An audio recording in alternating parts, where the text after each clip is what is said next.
Hi people, just a quick update. Well, the plan was to ride,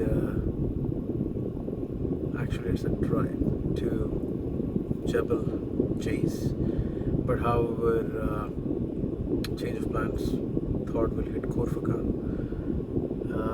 It was quite hot, so Alpha is resting, so maybe I'm taking her for a ride.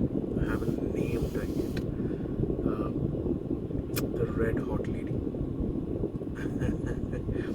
One thing you don't miss, you don't miss a motorcycle or a super bike, is when you have